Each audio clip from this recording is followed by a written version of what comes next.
सब पर ऐसी मौज की बारिश हुई कि मैंने तो नहीं सुना कि किसी सत्संगी को, देखो जो आई मौत थी वो तो अगर ये नहीं होता तो भी वो आती, लेकिन मैंने नहीं सुना कि किसी भी ऐसे सत्संगी को इस रोग के कारण प्राण गंवाने पड़े हों।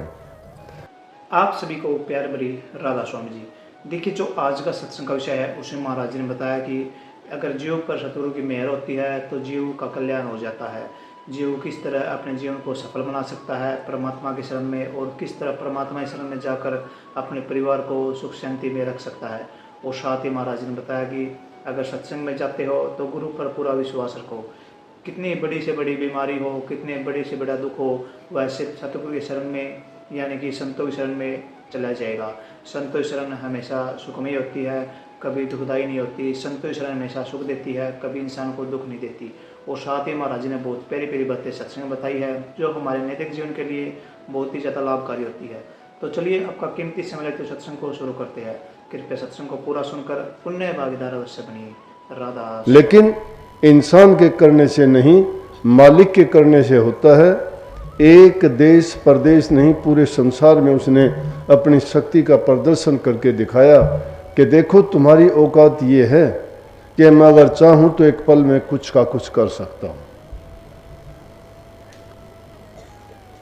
नंबर 2, हमें ये सिखाया कि बुरे वक्त में हम किस प्रकार से धैर्य रख सकते हैं। वो धैर्य रखना, उसका हमें ऐसी एक शिक्षा का पाठ मिला कि सब ने धैर्य रखा और किसी ने भी नियम को नहीं तोड़ा। चाहे उसके पीछे डर था जीने का कि अगर हम ऐसा नहीं करेंगे तो रोग लग जाएगा, हमें तकलीफ होगी या हम शरीर को या प्राण त्याग देंगे, लेकिन फिर भी धैर्य रखते हुए सभी काम किए। तीसरी बात, इस बात का संकेत और संदेश हमें मिला कि दुख के बाद सुख आता है। हमेशा दुख भी नहीं रहता, हमेशा सुख भी नहीं रहता। सब दिन होत न एक समान, सभी दिन बराबर नहीं रहते हैं। जिस प्रकार से रात का अंधियारा छटता है, सुबह का सूरज उगता है तो प्रकाश ही प्रकाश हो जाता है। लेकिन रात के अंदर जागने वाले अगर ये सोचें कि ये अंधेरा क्यों है और वो इंतज़ार ना करे, धैर्य ना रखे और सोचे कि कब प्रकाश आएगा, धैर्य के खो देने से कुछ नहीं, उसके लिए उसको उस शुभ घड़ी का इंतज़ार करना पड़ता है। तो हमेशा एक जैसा नहीं रहता। दुख आया है तो दुख के बाद सुख भी आएगा। चौथी चीज, हमें संघर्ष करना सिखाया। आत्म बल की यहां जरूरत पड़ी।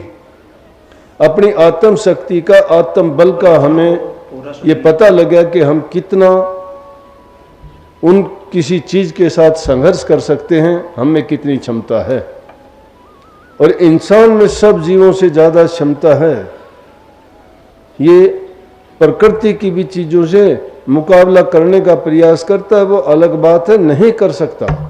प्रकृति के भेद को भी इंसान ने ही खोजा है, उसको इंसान ने ही जाना है। लेकिन मेरा कहने का तात्पर्य ये है कि हमें इस प्रकार से काफ़ी चीज़ें इस दौरान में समझने का अवसर मिला।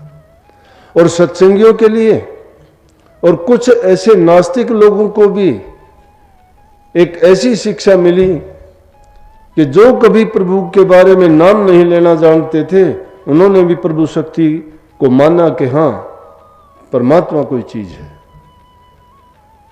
तीसरी चीज, हमारे में सत्संगियों में जो ये कमी थी, नाम लेने के बाद घरों में आराम से शांति से बैठ गए थे और वो जानते ही नहीं थे नाम का सुमन क्या है, ध्यान क्या है। गुरु ने तो बताया था, समझाया था, दीक्षा के वक्त कहा था कि अपने जीवन को अगर तुम सही मायने में ऊंचा उठाना चाहते हो और मनुष्य जीवन का पूरा लाभ प्राप्त करना चाहते हो तो प्रभु के नाम का जाप किया करो, उसका ध्यान किया करो और उसका अभ्यास किया करो।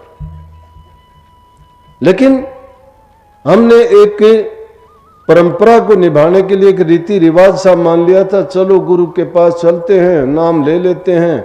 नाम के पीछे हमारा उद्देश्य कुछ भी रहा हो, कोई चाहता कि मुझे धन मिल जाएगा, कोई चाहता मुझे नौकरी मिल जाएगी, कोई चाहता मेरे दुख दूर हो जाएंगे, कोई कहता मुझे रोग से निवृत्ति मिल जाएगी, कोई कुछ अपने हित के लिए सभी चाहते हैं। लेकिन मनुष्य कुछ भी रही हो, सब कोई ना कोई उद्देश्य लेके जाते थे।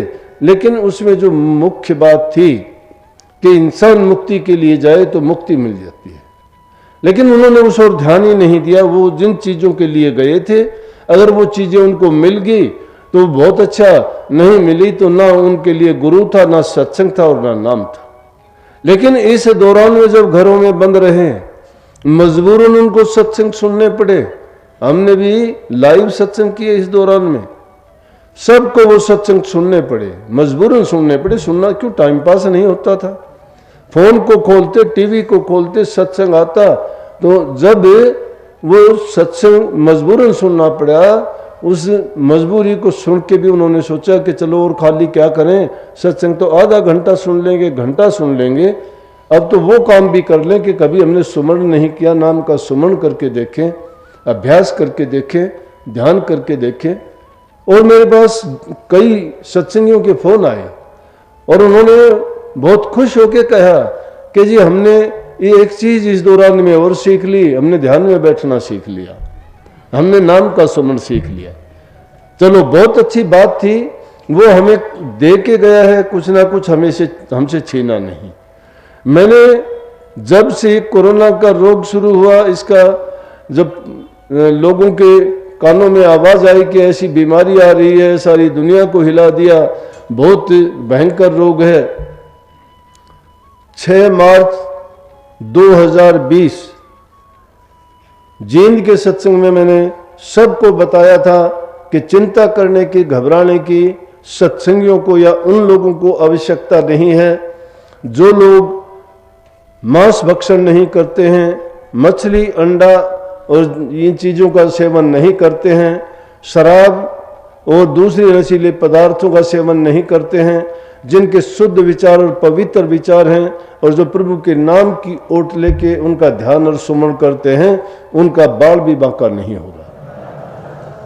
और सतगुरु की कृपा देखो, सब पर ऐसी मौज की बारिश हुई कि मैंने तो नहीं सुना कि किसी सत्संगी को, देखो जो आई मौत थी वो तो अगर ये नहीं होता तो भी वो आती, लेकिन मैंने नहीं सुना कि किसी भी ऐसे सत्संगी को इस रोग के कारण प्राण गंवाने पड़े हों। कहने का मतलब 1 साल बीत गया, इस दौरान में हमारा भी 1 साल के कारण, तो उन लोगों के बारे में भी आप सोच के देखो जो घर से, परिवार से बिछड़ जाते हैं और कितने कितने दिन तक अकेले समय गुजारते हैं, तो उनके साथ कैसा बीतता होगा, उनके दिलों पे क्या गुजरती होगी। तो ये भी हमें दूसरे की पीड़ा समझने के लिए एक संदेश उनसे मिला कि जब हम अपनों से दूर हो जाते हैं, मन की बात नहीं कह पाते हैं, मन के कहे काम नहीं कर सकते हैं, मन के कहे या अपनी इच्छा के अनुसार हम कोई भी खान पान रहन सहन में तब्दीली नहीं कर सकते हैं, तो वो जीवन नीरस हो जाता है। परंतु इस दौरान में हर प्रकार से हमें संयमित रहने का एक ऐसा मजबूरन अवसर प्राप्त हुआ कि जिसने हमें ऐसा करने के लिए बाध्य किया, वो हमारे लाभ में गुजरा। तो ये कुछ ऐसी बातें थी, एक के नहीं हम सब के साथ बीती, लेकिन अभी भी आप सबके लिए ये एक सलाह है, संदेश है और ये हुक्म भी है कि जहां कहीं भी आप इकट्ठे होते हो, बिना मास्क के मत रहो। अब भी वही सावधानी बरतो, हाथों को बार बार धोने का, जहां बाहर भीतर जाते हो अपने हाथों को साबुन से अच्छी तरह से धो या सैनिटाइज करो और डिस्टेंस बना के रखो, ज्यादा भीड़ में नहीं आना। आज का सत्संग गुरु रविदास जयंती के उपलक्ष्य में हम यहां इस आश्रम में करते आए हैं पिछले 35-40 साल से।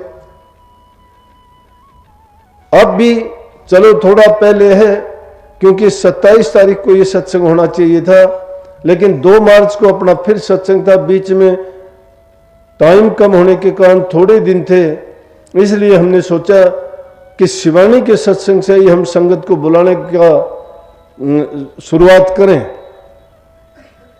और मैं चाहता भी यही था कि ज़्यादा संगत ना आए, धीरे धीरे करके जब और भी ये इससे हम निश्चिंत हो जाएंगे रोग से, बीमारी से।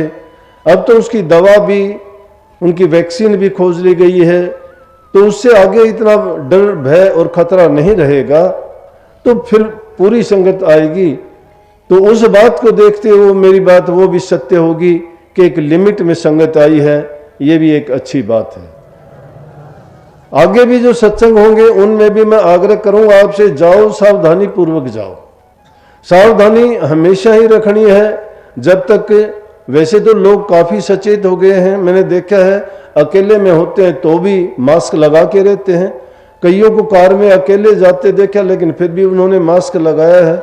अच्छी बात है, क्योंकि उनको एक आदत सी बन गई है। ये बात नहीं कि वो मजबूरी समझते हो या इसको कोई वजन या भार मानते हो। अब एक आदत सी हो गई है कि वो अपने आप ही सब पास रखते हैं, और जब भी ऐसी बात होती है रखते हैं।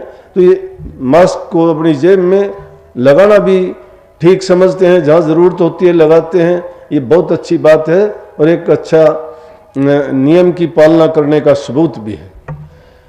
महापुरुषों के जो दिन, जन्मदिन हो या उनके इस संसार से विदा होने के दिन हो, वैसे तो संत कभी जाते नहीं हैं, क्योंकि उनके द्वारा दिया गया ज्ञान, उनके द्वारा दिए गए उपदेश हमेशा मानवता को रास्ता दिखाते रहते हैं, भ्रमों से निकालते रहते हैं और उनको सही रास्ते पे चलने के लिए पथ प्रदर्शन करते रहते हैं। जब जब भी उनकी याद आती है, जब जब उनके दिनों को मनाते हैं, तो उन द्वारा दिए गए उपदेश, उन द्वारा दी गई शिक्षा और उन द्वारा किए गए जो क्रियाकलाप है उनको याद करके हमारे मन में भी ये उनके प्रति जो हमारी भावना है वो हमें जागृत करती है और हमें सिखाती है कि उन महापुरुषों की बताई हुई बातों को हम अपना कर अपने जीवन को भी सफल कर सकते हैं। रविदास जी जैसे संत उस युग में हुए थे जब बहुत से संत एक ही समय में हुए। काशी जी में प्रकट थे, मुझे अवसर मिला, मैं काशी जी में गया और रविदास जी के मंदिर में जहाँ उन्होंने भक्ति की, सत्संग किए, जहाँ वो विराजते थे, उस जगह को देखा, मत्था टेका, क्योंकि महापुरुष जहाँ विराजते हैं उस स्थान का तो वातावरण ही अलग होता है। अगर वहाँ की रज मिल जाए, वहाँ की भूमि पे इंसान मत्था टेक ले तो भी सबते ही इंसान के विचार पवित्र हो जाते हैं। तो रविदास जी चाहे वो नीची जाति से थे, जाति प्रथा हमारे देश में बहुत पुराने समय से चली आती है, बल्कि हमारे शास्त्रों के लेख ऐसा बोलते थे कि शूद्र को, नीची जाति वालों को ज्ञान लेने का, ज्ञान देने का अधिकार नहीं है, ये तो सिर्फ ब्राह्मणों का काम है। लेकिन ज्ञान किसी का गुलाम नहीं है, ज्ञान पर सबका अधिकार होता है, ये संतों ने साबित करके दिखाया। रविदास जी के सामने, कबीर साहब के सामने और नामदेव जो छिपी जाति से थे उनके सामने ऐसी ऐसी परेशानियां बहुत आई। लोगों ने भ्रम में डालने के लिए बहुत प्रचार किए, लेकिन संतों का काम समाज को बुराइयों से निकालना, भ्रम भ्रांतियों से उनको ज्ञान देके जो सच्चा रास्ता है दिखाना, आडंबरों का छुटाना और समाज में फैली हुई कुरीतियों को दूर करने के लिए वो आते हैं।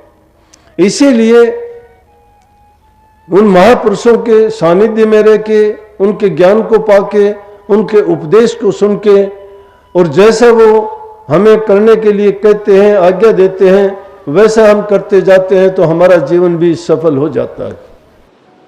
सत्संग को पूरा सुनने के लिए आपका बहुत बहुत धन्यवाद। हम आशा करते हैं आपने सत्संग को बड़ा ही ध्यान से सुना होगा।